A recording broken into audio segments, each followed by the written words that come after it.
Greetings and welcome once again to another exciting live episode of Wife Only. In today's sitting, we're going to be discussing the concept of male or man. But the question that we want to explore is a man necessary in the household? If that is something that you want to know, then stick around with us and see you at the end of this video where we can leave our comments and commentary below. If that is what you're interested in, that is what you want to hear, let us get into the meat of the matter of the meat that you came here to devour. And so let it begin. Amos 3 and verse 3 says to us that can two walk unless they agree, except they agree? No, two cannot walk unless they agree. There is a loud cry for men in the society at this time. For this reason, women have been limited in fulfilling their purpose, as they have stepped out of alignment just to keep the family together. But in keeping the family together outside of alignment is actually destroying the structural integrity of the family. So it looks good on the outside, but the foundation is non-existent. It is Yahweh Elohim who created man. This powerful God wanted to relate to man and oversee their affairs so they can oversee your affairs. Exodus 34 and verse 23 and 24, it says to us, "Thrice in the year shall all your men children appear before the Lord, the God of Israel. For I will cast out the nations before thee, and enlarge the borders. Neither shall any man desires thy land, when thou shalt go up to appear before the Lord thy God thrice in the year." When the men children, males, go to God, when they leave, they are men, because they would have had an encounter with their Maker, not leaving his presence, but by the experience of beholding, they become changed, as being a man indicates a direct connection that is constant and consistent with the Maker and the King.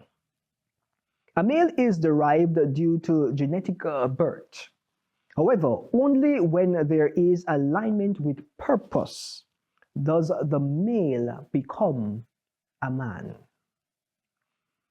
Male or boyhood is a state in which one is dependent, immature, and not yet responsible.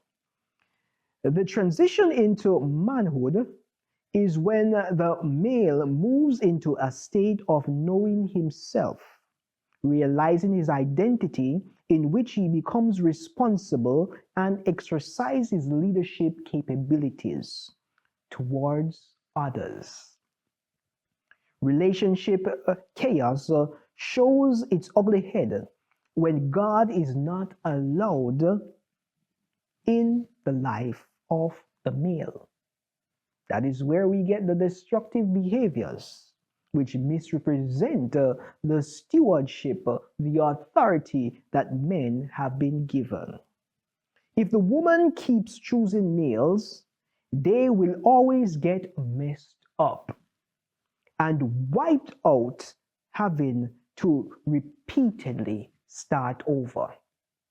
There is nothing wrong with starting over, but if you're starting over from the same place, doing the same thing, expecting a different result, then something must be wrong with your mental faculties of allowing yourself to be selected.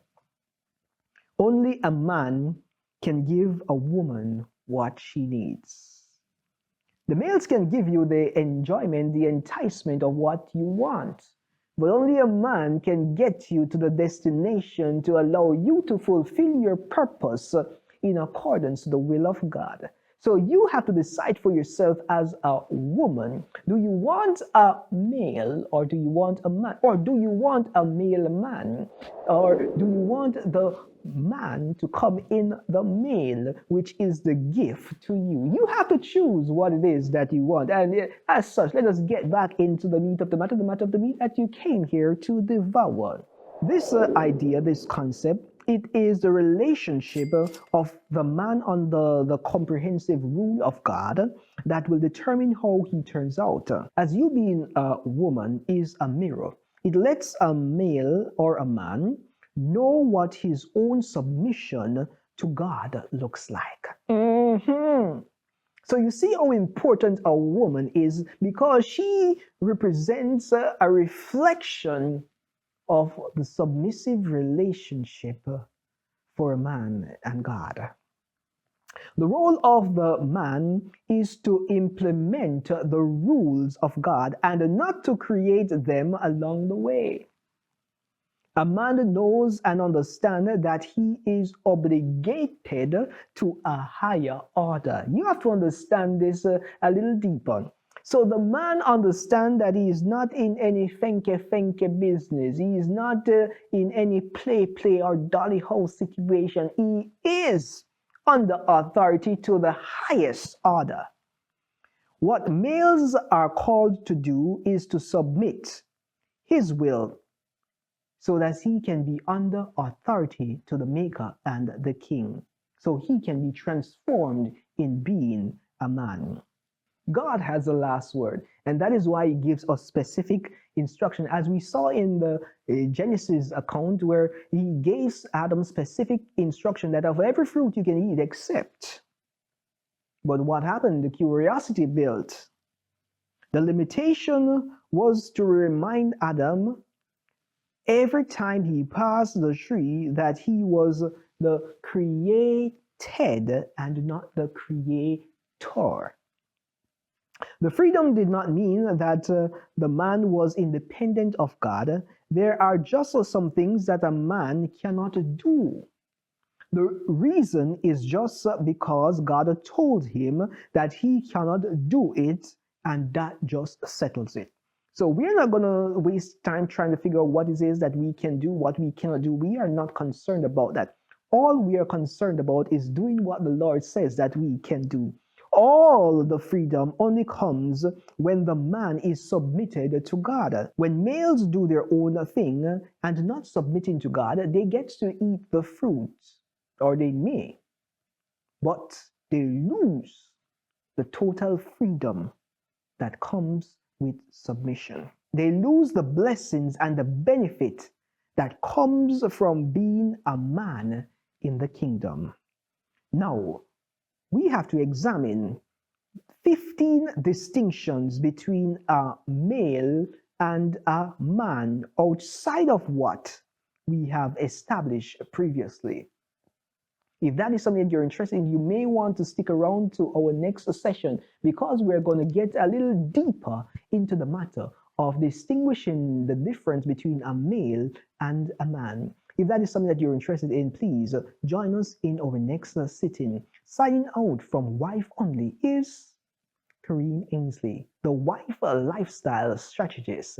See you on the inside in the next session. Until then, be the wife you were meant to be. Enjoy your blessings.